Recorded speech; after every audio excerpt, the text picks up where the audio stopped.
ASI का खुलासा, सामने आया जामा मस्जिद का सच।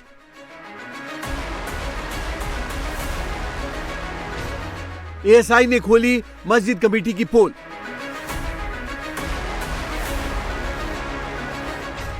जामा मस्जिद में किसने कराया अवैध निर्माण?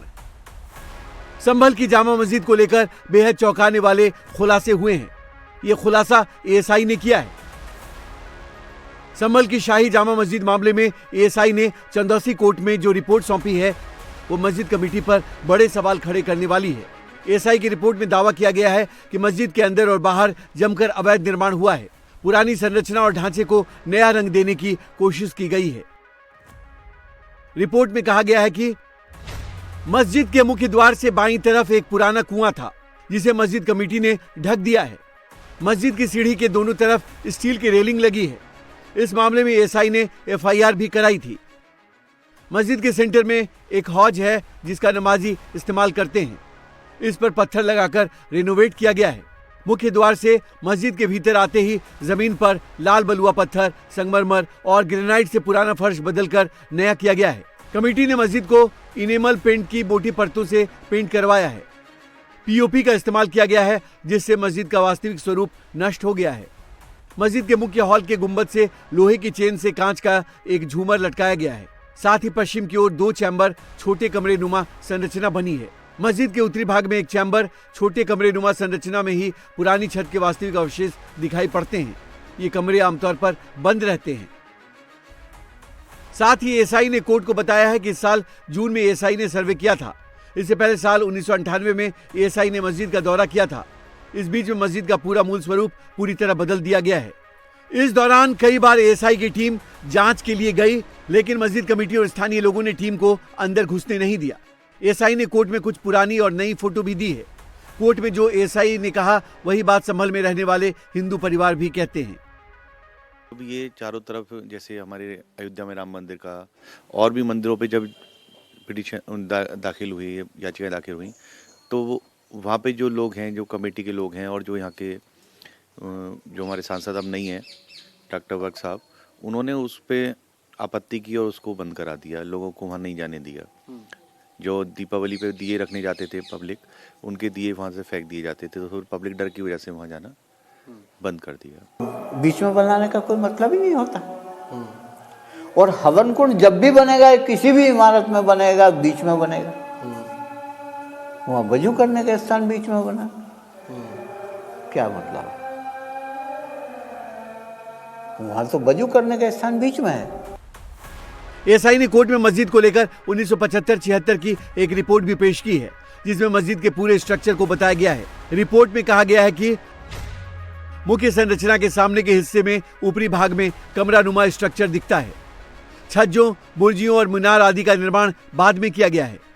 मुख्य इमारत वाली मस्जिद में सीढ़ियां दक्षिण दिशा में बनी हैं।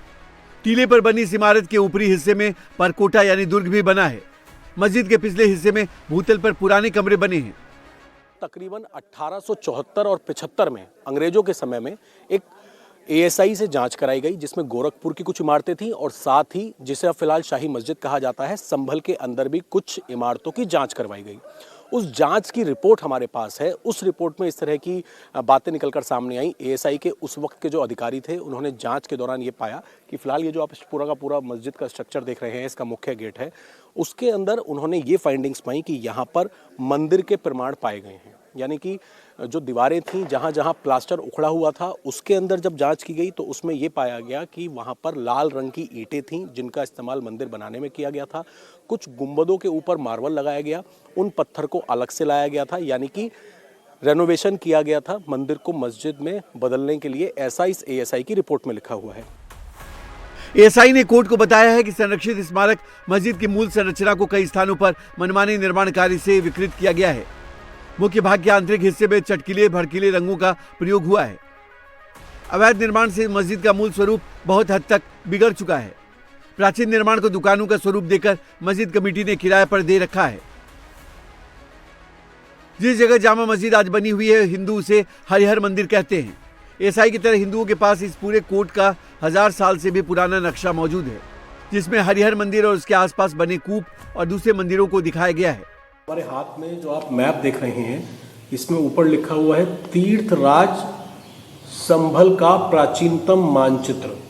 ये प्राचीनतम है और जैसा कि पंडित जी ने हमें बताया, अभी और भी जानकारी देंगे, 1000 वर्ष पुराना, लगभग 1000 वर्ष पुराना जिस तरह की इसकी लिखावट है, जो ऊपर तारीख लिखी हुई है वो 1000 वर्ष पुराने नक्शे की होती है।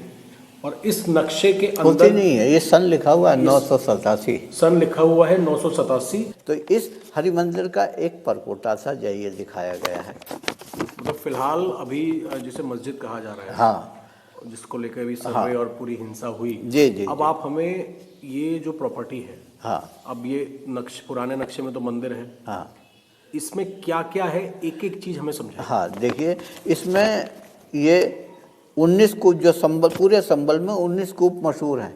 19 कूप मतलब कुएं?